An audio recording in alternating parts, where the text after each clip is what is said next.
O enfrentamento da pandemia de Covid-19 tem exigido medidas contundentes tanto por parte do Estado quanto por parte da população. Com velocidade surpreendente, a contaminação do vírus tem avançado, levando ao iminente colapso do sistema de saúde e resultando em muitas mortes.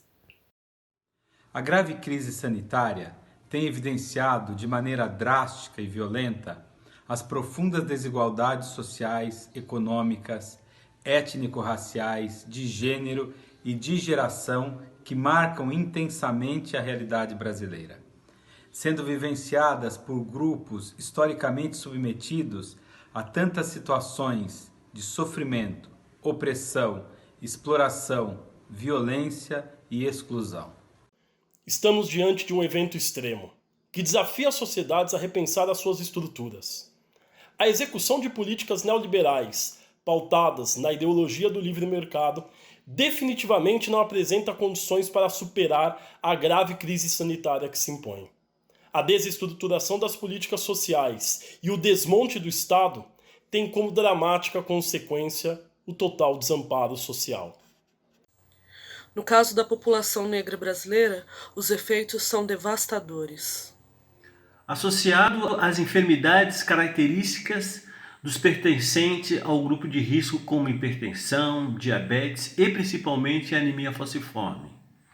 Negros brasileiros são um grupo de risco por conta de sua situação histórica e estrutural, de abandono de políticas públicas, de inclusão e respeito à condição humana. As populações indígenas, por sua vez, estão correndo sérios riscos de serem dizimadas frente à pandemia, uma vez que a principal causa de morte entre as populações nativas brasileiras são as doenças respiratórias, o que torna a pandemia atual especialmente perigosa para esses grupos.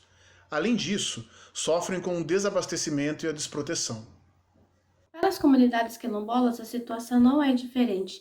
Algumas comunidades, além de sofrerem com a escassez de infraestrutura, com a falta de postos de saúde, de atendimento médico, correm sérios riscos de serem expulsas de seus territórios, como é o caso das comunidades quilombolas de Alcântara, no Maranhão, que ocupam suas terras desde o século XVII.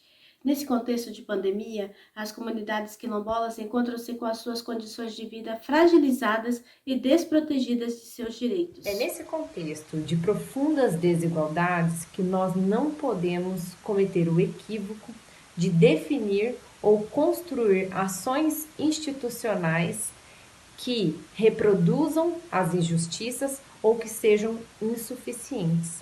A pandemia do novo coronavírus impõe desafios enormes a estudantes, professores, familiares e gestores. E é por isso que o Instituto Federal, seguindo sua missão institucional, deve, especialmente nesse momento, formar um canal de comunicação eficiente entre o Instituto e a sociedade por meio das melhores práticas de atendimento às manifestações dos estudantes, buscando soluções adequadas no âmbito de suas atribuições para a valorização da cidadania, dos direitos humanos e, consequentemente, para a consolidação do processo democrático. Nesta linha de ponderação, torna-se imprescindível contemplar a parcela da comunidade discente que se encontra em situação de maior vulnerabilidade social, sendo a grande maioria dela composta por estudantes pobres, negros e negras, quilombolas e indígenas. Fundamental considerar ainda os alunos e alunas com necessidades educacionais específicas. Qualquer ação implementada pelo Instituto Federal de São Paulo que não considere a realidade e as especificidades desses estudantes terá como consequência o reforço de estruturas sociais que reproduzem o racismo, o preconceito, a discriminação e a exclusão. Diante desse cenário, o objetivo principal do Instituto Federal de Educação, Ciência e Tecnologia, o IFSP São Paulo, é contribuir e somar forças para o enfrentamento da pandemia, considerando a sua especificidade de instituição pública voltada para o tripé ensino, pesquisa e extensão e para uma educação de qualidade. Alguns setores sociais, diante da delicada situação que estamos vivendo, acabam colocando um falso dilema ético. Ou se previne o contágio, protegendo vidas, ou se preserva a economia? Do ponto de vista ético, o direito à vida ocupa um lugar central, pois ele é um direito fundamental e inviolável, resguardado tanto pela Declaração Universal dos Direitos Humanos de 1948, quanto pela Constituição Federal Brasileira de 1988. Aliás, não há sequer nível de comparação entre os termos vida e economia. Sem a vida, nada mais faz sentido. A educação, a cultura, a política e a economia somente existem para que a vida seja mais plena e possa se expandir. A vida é a razão da economia. Meu filho amor, tem dessas presas